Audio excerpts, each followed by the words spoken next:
परम सिद्ध कायो गुरु प्यारी सात संगत जी राधा स्वामी जी। संगत जी, आपको पता ही है कि 24 और 25 नवंबर को हजूर जी ने हरियाणा के 5 सेंटर और पंजाब के 4 सेंटर में विजिट की थी और पैदल दर्शन के साथ साथ लगभग हर सेंटर में सवाल जवाब भी किए थे जी। हम आपके साथ आज हरियाणा के 3 सेंटर्स जिसमें सोनीपत, पानीपत और करनाल शामिल है जी, वहाँ के सवाल जवाब और उसके बाद पंजाब के होशियारपुर सेंटर के सवाल जवाब शेयर करने जा रहे हैं जी। संगत जी, मोहाली सेंटर के सवाल जवाब हमने परसों वाले वीडियो में पोस्ट कर दिए थे जी। संगत जी, आप बड़ी खुशी से सुन सकते हो जी। हरियाणा के पानीपत में हुए सवाल जवाब के दौरान हजूर जी ने ये भी कहा कि पानीपत आकर मेरी कुछ पुरानी यादें ताज़ा हो गई। संगत जी, क्या है पूरी बात आप इसी वीडियो में सुन सकेंगे जी। सबसे पहले एक बहन ने हजूर जी से सवाल किया कि हजूर जी, क्या हमें मैनिफेस्टेशन करनी चाहिए, यानी मन में कोई इच्छा या कोई उम्मीद रखना उचित है या नहीं। हजूर जी ने बेहद नरमी और प्यार भरी मुस्कान के साथ जवाब दिया जी। हजूर जी ने फरमाया, बेटा, मैनिफेस्टेशन करना कोई गलत बात नहीं है, लेकिन इसका दायरा समझना बहुत ज़रूरी है। इसके बाद हजूर जी ने आगे समझाया कि मैनिफेस्टेशन के साथ अक्सर हम अपने मन में बहुत सी उम्मीदें बांध लेते हैं। हम सोचने लगते हैं मेरे नंबर बहुत अच्छे आ जाएंगे, मुझे वही ओहदा मिल जाए जिसकी मैं इच्छा कर रही हूँ, सब कुछ बिल्कुल मेरे हिसाब से हो जाए। लेकिन जब चीज़ें हमारी इच्छा के अनुसार नहीं होती तो मन में दुख बढ़ जाता है, हमारा अंदरूनी संतुलन बिगड़ने लगता है। धीरे धीरे नाराज़गी, क्रोध और नेगेटिविटी मन पर हावी होने लगती है।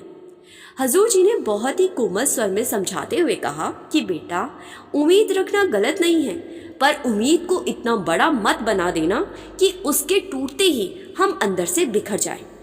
आगे हजूर जी ने फरमाया कि उम्मीद होना स्वाभाविक है, लेकिन इसकी एक सीमा भी होनी चाहिए।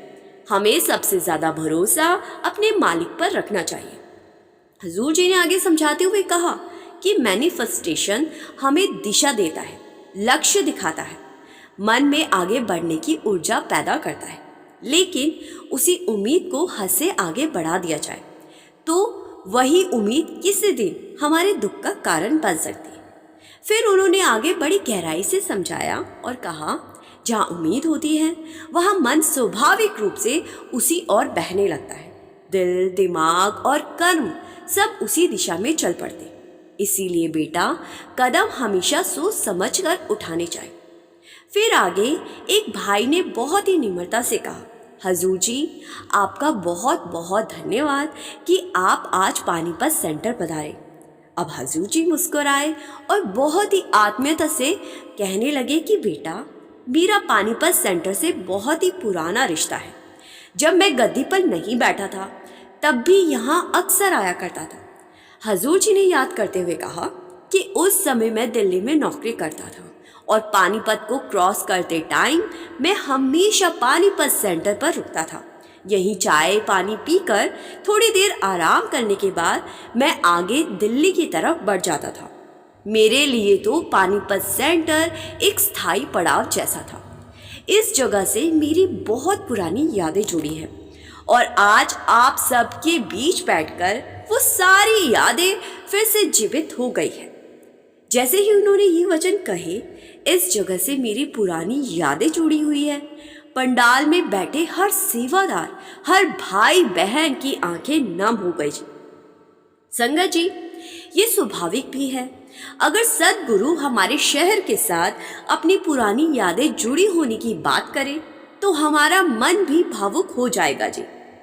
फिर आगे एक बहन ने बड़ी ही विनम्रता से हजूर जी से प्रश्न किया कि हजूर जी, आप आज पानीपत सेंटर आए, इसके लिए मैं आपका तहे दिल से शुक्रिया करती हूँ और आज मेरा जन्मदिन भी है तो मुझे आपसे प्रश्न करने का सौभाग्य मिल गया। मेरे लिए जन्मदिन का इससे अच्छा गिफ्ट कुछ और हो ही नहीं सकता था।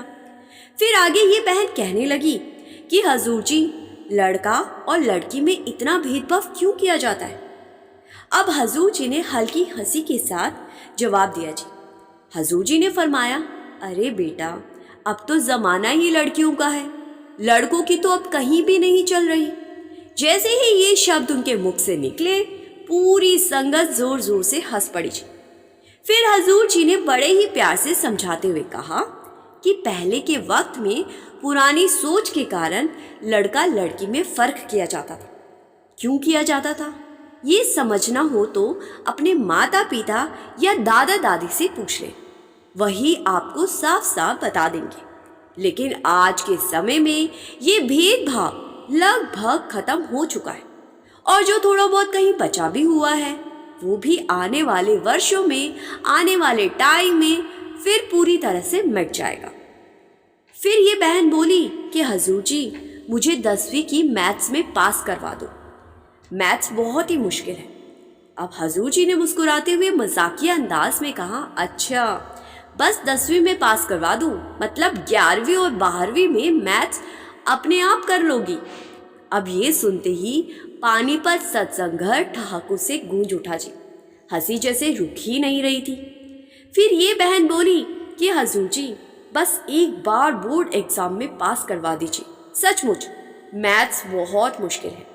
उसकी बात पूरी होते ही हजूर जी जोर जोर से हंस पड़े जी, और उनके साथ पूरी संगत फिर से हंसी में डूब गई जी। फिर कुछ देर बाद हजूर जी ने इसी बहन को समझाया कि बेटा, अगर हम मेहनत करेंगे तो फिर मालिक हमारी मदद जरूर करेगा, लेकिन अगर हम सिर्फ मालिक के भरोसे बैठकर खुद कुछ नहीं करेंगे तो फिर हम फेल हो जाएंगे। इसीलिए बेटा, अपनी तरफ से कोई कसर नहीं छोड़नी, आगे मालिक की मौज। फिर आगे एक बहन ने बहुत ही सहजता से अपना सवाल हजूर जी से किया कि हजूर जी, मेरा मन भजन सिमरन में टिकता ही नहीं है, मैं क्या करूं? अब हजूर जी ने उसकी बात ध्यान से सुनी जी और बेहद गहरे अंदाज में समझाया। हजूर जी ने फरमाया कि बेटा, ये इस बात का संकेत है कि इस समय मन हम पर हावी हो रहा है। हम मन के सामने हथियार डाल रहे हैं। मन की लड़ाई तो सृष्टि के आरंभ से ही चली आ रही है, पहले भी थी, आज भी है और आगे भी बनी रहेगी। लेकिन हमें मन के आगे झुकना नहीं है। हजूर जी ने आगे फरमाते हुए कहा, मन को साधने का केवल एक ही तरीका है, नियमित अभ्यास। रोजाना 2.5 घंटे भजन सिमरन पर बैठना ही पड़ेगा। बैठना अनिवार्य है, चाहे मन लगे या न लगे। अगर हम बैठेंगे नहीं तो मन और ताकतवर होता जाएगा। फिर उसे काबू में लाने में हमें दोगुनी मेहनत करनी पड़ेगी। इसीलिए अपनी रूटीन को निभाना बहुत ज़रूरी है। फिर आगे इसके बाद हजूर जी ने एक अनुभव साझा किया जी। हजूर जी ने समझाया, उन्होंने बताया कि दिल्ली के एक सत्संग में एक युवक ने मुझसे यही प्रश्न किया। उसने कहा कि हजूर जी, आपने सत्संग में कहा था कि भजन सिमरन पर बैठना प्राथमिकता होनी चाहिए, लेकिन जब मैं बैठता हूँ तो मन में तरह तरह के ख्याल आने लगते हैं, ये क्यों होता है? अब हजूर जी ने मुस्कुराकर उसे भी समझाया था कि बेटा, विचार तो आएंगे ही, परेशानियां भी आएंगी। मन कभी शांत बैठना ही नहीं देता। जब हम इस संसार में आए थे ना, तब मन एक खाली किताब था। हमने ही अपने विचारों से इस किताब को भर दिया और यही विचार अब बार बार हमारे ध्यान में आते। लेकिन हमारी कोशिश होनी चाहिए कि धीरे धीरे मन को समेटकर एकाग्रता की दिशा में ले जाए। फिर उन्होंने आगे फरमाते हुए कहा कि मालिक ने इंसान को विवेक की ताकत दी है, समझने की क्षमता, सोचने की ताकत। इसी विवेक के सहारे इंसान अपने मन को जीत सकता है। फिर हजूर जी ने उस बहन को एक बहुत ही गहरी बात कही जी। अगर कुल मालिक ने तुम्हें नाम की दात दी है तो ये यूं ही नहीं दी है। उन्होंने तुम्हें परख कर, समझ कर, तुम पर भरोसा करके ये कृपा बख्शी है। नाम कोई साधारण बात नहीं है। मालिक उसी को नामदान देता है जिसमें नाम की कद्र करने की शक्ति होती। मालिक ने अगर हमारे ऊपर विश्वास करके हमें नामदान दिया है तो हमें कभी भी मालिक के विश्वास को तोड़ना नहीं है। फिर आगे एक लड़के ने हजूर जी से प्रश्न किया कि हजूर जी, आप हमारे साथ हमेशा रहना, हमारे अंग संग रहना। हजूर जी ने कहा कि बेटा, मालिक हर पल हमारे अंग संग है, बस हमारा ही ध्यान दूसरी तरफ हो जाता है और हम सोचते हैं कि मालिक हमसे दूर हो गया है। फिर यही लड़का कहने लगा कि हजूर जी, आप ही सबसे स्मार्ट हो, बस आप हमेशा मेरे साथ रहना। अब हजूर जी मुस्कुरा दिए और कहने लगे कि अरे बेटा, तू खुद इतना सुंदर, मासूम और भोला भाला मुंडा है, हम तेरे साथ क्यों नहीं रहेंगे? और स्मार्टनेस की बात करता है। 2 साल पहले मैं भी यहीं खड़ा था जहां आज तू खड़ा है। मुझे भी नहीं लगा था कि मालिक मुझे इतनी बड़ी जिम्मेदारी देने वाले हैं। ये सब उनकी ही मर्जी है, उनकी ही देन है और उनका ही खेल है। फिर आगे एक बहन ने हजूर जी से सवाल किया कि हजूर जी, जब हम आपकी या बाबा जी की तस्वीर को ध्यान से देखते हैं या बाहर कहीं दर्शन करते हैं तो आंखें या चेहरा थोड़ा साइड करने पर भी वो परछाई क्यों दिखाई देती है? ऐसा क्यों होता है? अब हजूर जी ने बहुत ही सरल और सीधे शब्दों में समझाया जी। हजूर जी ने फरमाया कि बेटा, फोटो तो केवल देखने की चीज़ है, फोटो पर ध्यान नहीं लगाना चाहिए, फोटो ध्यान का स्थान नहीं है। फिर उन्होंने आगे स्पष्ट करते हुए कहा कि अगर तुमने बाबा जी के दर्शन बहुत निकट से किए हैं, उनके चेहरे को अपने दिल में उतार लिया है, तो ये स्वाभाविक है कि जब तुम आंखें बंद करो या थोड़ा हटो तो कुछ पल तक वही छवि दिखाई दे। लेकिन ये ध्यान नहीं है, ये सिर्फ मन का प्रभाव है। ज़्यादातर लोग इसी को ध्यान समझ लेते हैं, जबकि हमारी आंखें जो कुछ देखती हैं वही प्रभाव हमारे मन पर पड़ जाता है। और जब हम आंखें बंद करते हैं या दूसरी ओर देखते हैं तो मन पर पड़े वही प्रभाव परछाई बनकर दिखने लगते हैं।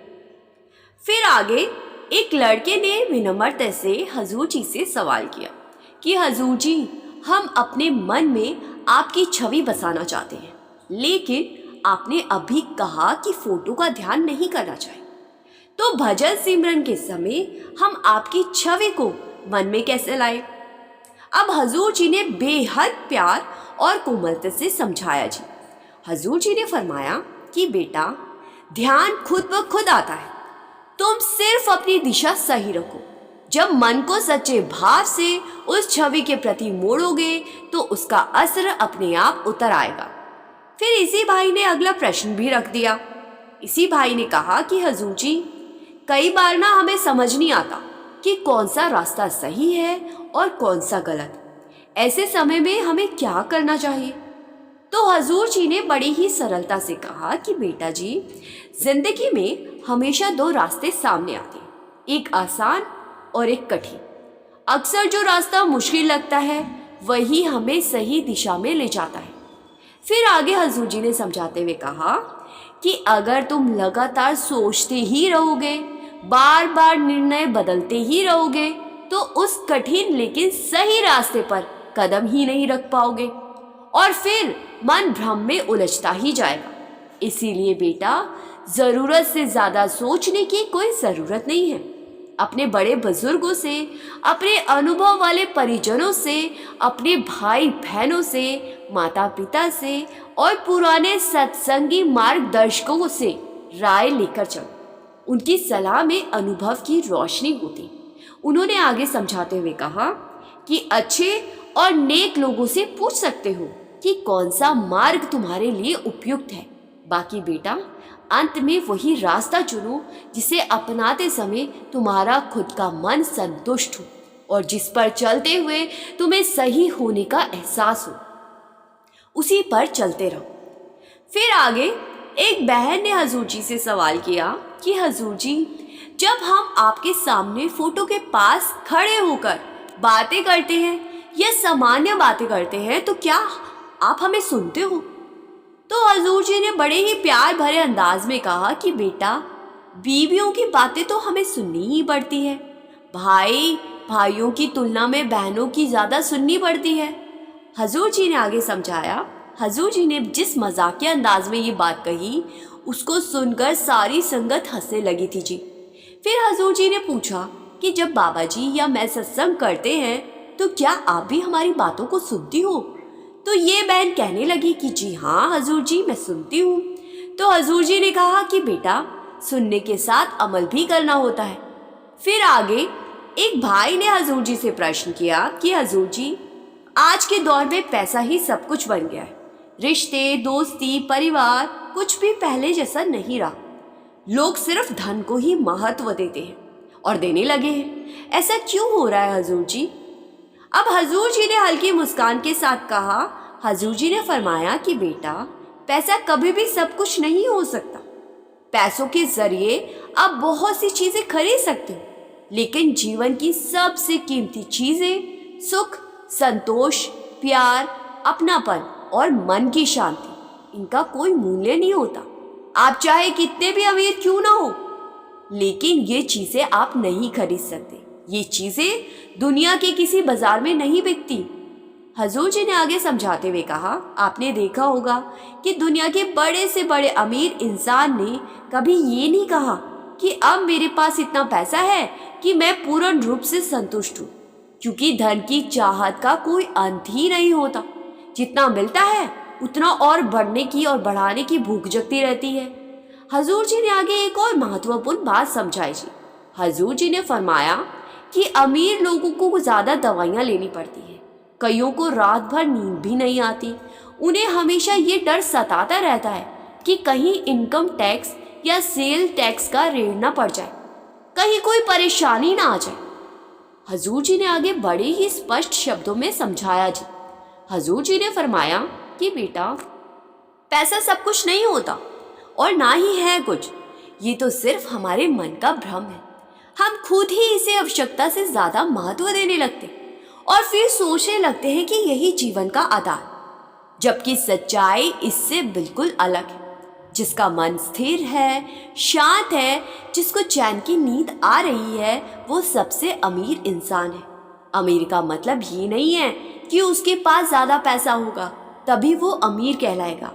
एक शांत मन, संतोष वाला इंसान ही असल में अमीर कहलाता है। फिर आगे एक बीवी ने हजूर जी से सवाल किया कि हजूर जी, इस दुनिया में आपके सिवा मेरा कोई नहीं है। मेरे पति सत्संग करते हैं, लेकिन 2 औरतों के कारण उन्होंने मुझे अकेला छोड़ दिया। अब उसकी बात सुनकर हजूर जी कुछ क्षण तो शांत रहे और फिर गंभीर लेकिन करुणा भरे स्वर में कहा कि बेटा, हम यह आध्यात्मिक बातों के लिए आए हैं। ऐसी व्यक्तिगत बातें सबके सामने रखना उचित नहीं होता।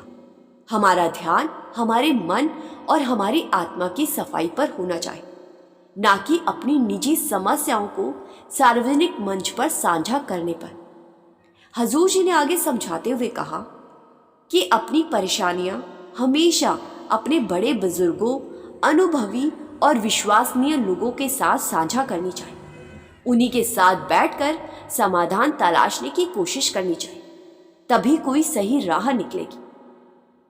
फिर आगे एक भाई ने हजूर जी से सवाल किया कि हजूर जी, मैंने कुछ महीने पहले आपके पास नाम लिया था, पर जब मैं भजन सिमरन पर बैठता हूँ, मन में कई तरह के डाउट्स उठते हैं और साधना में बाधा बनते हैं। हम इन संदेहों को कैसे दूर करें? अब हजूर जी ने बहुत ही सादगी से समझाया जी। हजूर जी ने फरमाया कि बेटा, हमारे मन में उठने वाले ज़्यादातर प्रश्नों के उत्तर सत्संग के माध्यम से मिल ही जाते हैं। फिर भी यदि किसी बात का संदेह बाकी रह जाए तो सत्संग घर में किसी बुजुर्ग, अनुभवी या समझदार साधक से खुलकर बात कर सकते हो। घर में भी यदि कोई बड़ा हो तो उनसे भी मार्गदर्शन ले सकते हो। बस अपने सवाल स्पष्ट रूप से उनके सामने रखो। हजूर जी ने एक और तरीका भी बताया जी। हजूर जी ने फरमाया कि अगर तुम चाहो तो डेरे में जाकर अपनी बात एक चिट्ठी में लिख सकते हो। वहाँ कार्यालय का प्रबंध है। चिट्ठी डालोगे तो उसका उत्तर तुम्हें वापस भेजा जाएगा और तुम्हारे मन का भ्रम दूर हो जाएगा। फिर आगे एक भाई ने हजूर जी से प्रश्न किया कि हजूर जी, आप कलानौर कब आएंगे? संगत जी, कलानौर हरियाणा के रोहतक के पास एक जगह है जी। हजूर जी ने मुस्कुराकर जवाब दिया कि बेटा, कलानौर भी आऊँगा। फिर हजूर जी ने मजाकिया अंदाज में कहा कि अगर मैं कलानौर आ गया और सोनीपत ना आया तो फिर तो सोनीपत वाले मुझे पकड़कर पिटाई कर देंगे। अब हजूर जी की बात सुनकर संगत हंसने लगी थी जी। फिर ये भाई बोला, ठीक है, मंजूर। भाई का जवाब सुनते ही संगत और भी हंसने लगी थी जी। फिर आगे एक बीवी ने हजूर जी से सवाल पूछा कि हजूर जी, आज के समय में बच्चों को कैसे प्रेरित करें, उन्हें कैसे समझाएं कि वे सही रास्ते पर चलें। हजूर जी ने बहुत ही सुंदर उत्तर दिया जी। हजूर जी ने फरमाया कि बच्चों को समझाने से पहले माता पिता को खुद एक उदाहरण बनना पड़ेगा। अगर हम ही हर समय मोबाइल में व्यस्त रहेंगे तो बच्चों से क्या उम्मीद करें। उन्होंने आगे फरमाते हुए कहा कि बच्चे हमारी बात तो सुनते हैं, लेकिन असल में सीखते ही हमारे व्यवहार से।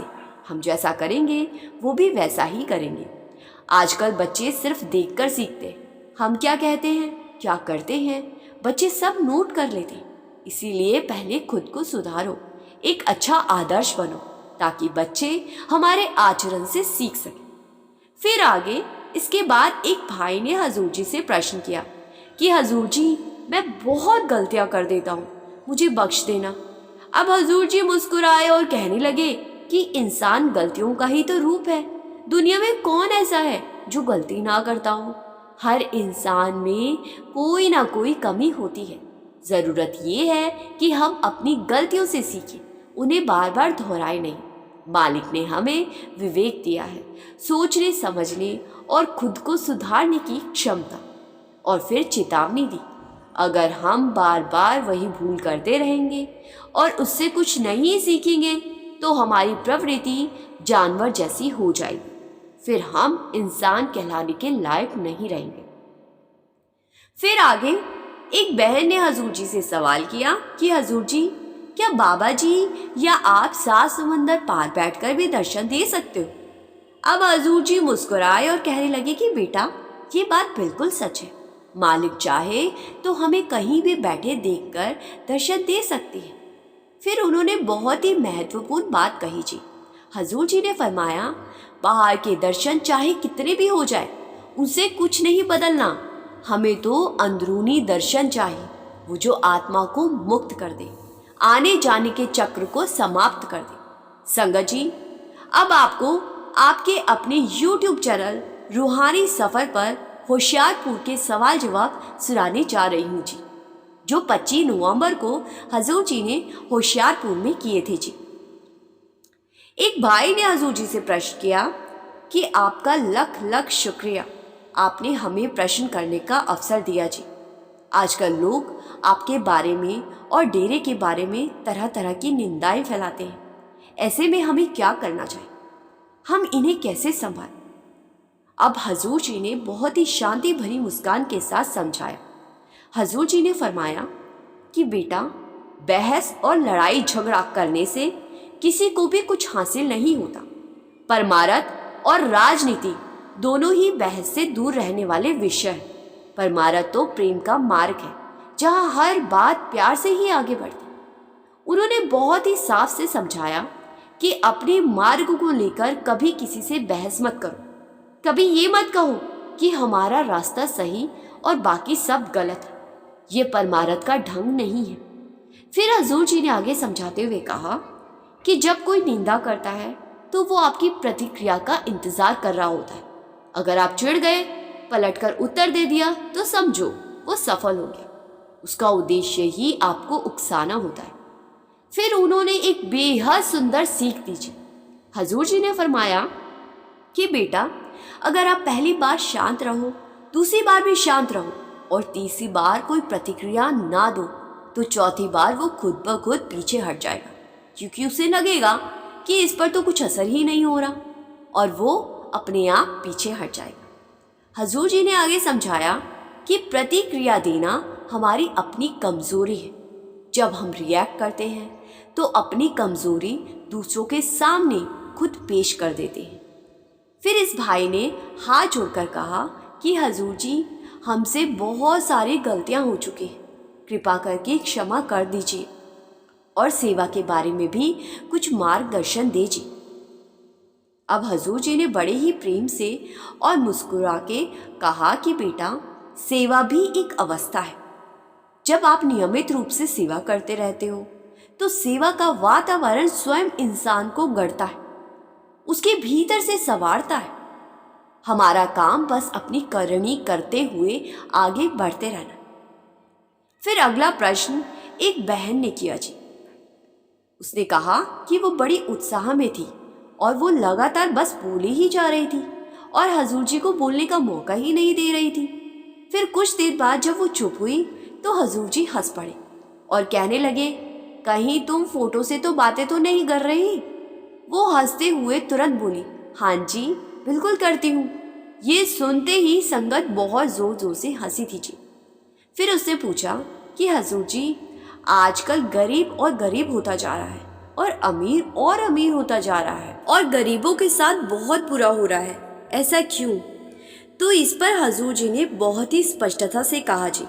हजूर जी ने कहा कि बेटा, आजकल बहुत से लोग गलत तरीकों से कमाई कर रहे हैं। बहुत कम लोग हैं जो सच में हक हलाल की कमाई करते और वही लोग वास्तविक सुख पाते। उन्होंने आगे फरमाते हुए कहा कि गलत तरीके से कमाया गया धन कभी सुख नहीं देता।